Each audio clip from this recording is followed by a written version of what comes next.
Good morning बच्चों। आज हम पढ़ते हैं कक्षा 11वीं का कुछ लेखांकन की प्रस्तावना।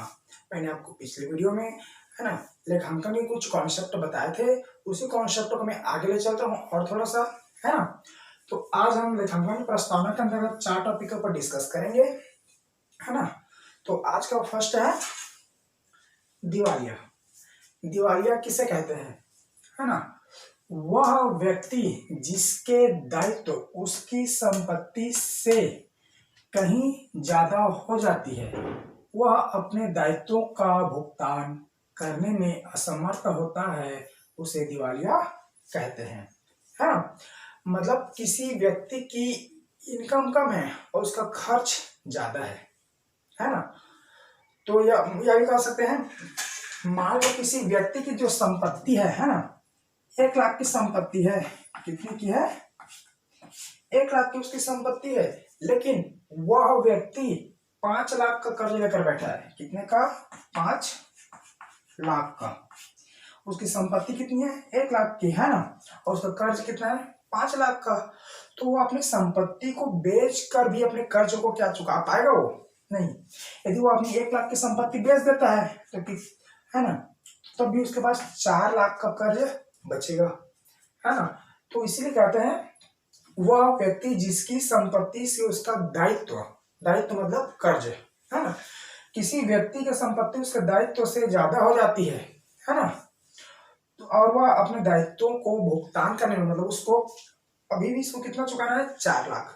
क्या 4 लाख चुका पाएगा? नहीं चुका पाएगा। इसलिए वह व्यक्ति जो अपने दायित्वों को भुगतान नहीं कर सकता, उसे क्या कहते हैं? दिवालिया कहते हैं। और अधिकतर दिवालिया घोषित करने का अधिकार शासन को ही रहता है। यदि हम किसी व्यक्ति से उधार लिए हैं तो वहां पर तो हमें मतलब नॉर्मली दिवालिया कह सकते हैं, लेकिन गवर्नमेंट से 5 लाख हमने लोन लिया था और हमें 5 लाख गवर्नमेंट को नहीं चुका पाए, तो गवर्नमेंट हमें क्या कर देगी? दिवालिया घोषित कर सकती है। दिवालिया मतलब हमें किसी अन्य व्यक्ति से ऋण नहीं मिल पाएगा, किसी सरकारी संस्था से कोई लाभ नहीं मिल पाएगा, है ना। और वह व्यक्ति जीता जागता अनभिज्ञ हो जाता है।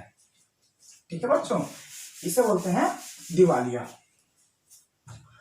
नेक्स्ट है टूबा थ्रेड, है ना। जब किसी देनदार से, है, जब किसी देनदार से कोई धनराशि वसूल नहीं हो पाती है तो उस अप्राप्त राशि को ही डूबा ऋण कहते हैं। ठीक। मान लो मैंने किसी व्यक्ति को, मान लो मैंने राम को, किसको? राम को 50,000 रुपया दिया था। क्या दिया था? मैंने राम को 50,000 रुपया दिया था। ठीक।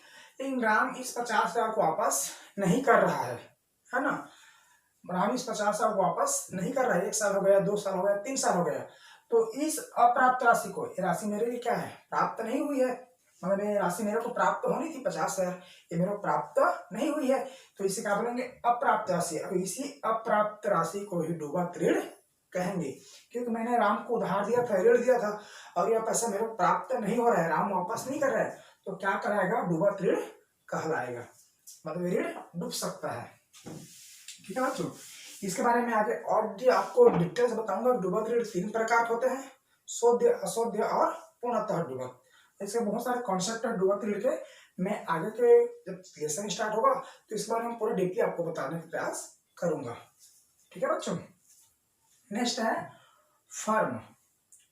व्यवसायिक कार्य में संलग्न प्रत्येक व्यापारिक इकाई को फर्म कहते हैं। सबसे इंपॉर्टेंट आती है कि फर्म क्या है। तो फर्म मतलब जो भी हम व्यवसायिक कार्य करते हैं, हमारे व्यवसायिक कार्य में, प्रत्येक कार्य में, है ना, हम जो भी व्यवसाय कार्य करते हैं, मान लो हमारा बिजनेस था, ये हमारा फर्म है, हमारा कंपनी है। इस फर्म में प्रत्येक संलग्न कार्य, मतलब जो भी कार्य होता है इस फर्म पर, जो भी कार्य है ना, जो भी कार्य होता है ना, या इस मतलब जो भी व्यापारिक कार्य इस पर संलग्न है, जो भी छोटा से छोटा कार्य, उसे क्या कहेंगे? फर्म कहेंगे। मान लो आपके पास एक गल्ला किराना का दुकान है, वहां पर आप जो भी कुछ काम करते हो, है ना, वस्तु खरीदते हो, वस्तु खरीदते हो, बेचते हो, एनीथिंग, उस दुकान पर, आपके शॉप पर जो भी एनीथिंग सामान रखते हो, किस उद्देश्य से रखते हो? बिक्री के उद्देश्य से। लाभ प्राप्ति के उद्देश्य से। तो अपने व्यवसायिक कार्य में, हाँ, व्यवसायिक कार्य में संलग्न प्रत्येक व्यापारिक इकाई को क्या कहते हैं? फर्म कहते हैं। ठीक है बच्चों, आगे इसके बारे में और अच्छा सा आपको डीपली बताऊंगा आगे चैप्टर में, बहुत अच्छा आगे और देखने को मिलेगा, है ना। नेक्स्ट है प्रविष्टि। किसी भी सौदे को हिसाब किताब की पुस्तकों में विधिवत लिखना ही प्रविष्टि कहलाती है ना। प्रविष्टि मतलब हमारे शॉप पर, हमारे दुकान पर या हमारे व्यवसाय पर कुछ न कुछ सामान खरीदता है, कोई बेचता है, मतलब कोई ना कोई लेन देन सौदे होते हैं, तो उसके दो पक्ष प्रभावित होते हैं, एक आएगा और एक जाएगा। मतलब हमने वस्तु खरीदा तो सामान आएगा और पैसा जाएगा, इसे दोहरा लेखा प्रणाली भी कहते हैं। मतलब हम अपने व्यवसाय पर कोई भी कार्य करते हैं, है ना, तो उसके में एंट्री जरूर करनी होती है। हमारे कॉमर्स में कहावत है, पहले लिख पीछे दे, भूल पड़े तो कागज से ले। मतलब मनुष्य की स्मरण शक्ति बहुत सीमित होती है, वो प्रत्येक शब्दों को याद नहीं रख सकता, इसलिए तुरंत जो भी कुछ काम करता है, कोई भी वस्तु बिक्री करता है, तुरंत अपने कॉपी में नोट डाउन कर लेता है।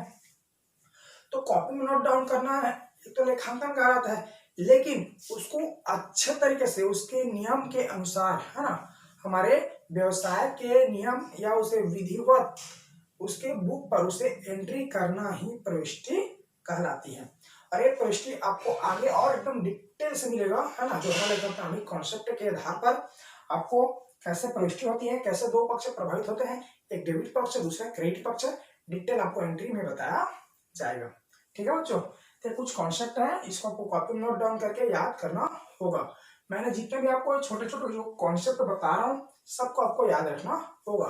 यदि इन कॉन्सेप्ट को यदि आपने याद नहीं रखा है तो आगे की न्यूमेरिकल क्वेश्चन के आपको काफी समस्या का सामना करना पड़ सकता है। इसलिए मैं आपसे गुजारिश है कि इन सब टॉपिक को कॉपी नोट डाउन कीजिए और सबको याद भी करते चलिए। ओके बच्चों, थैंक यू।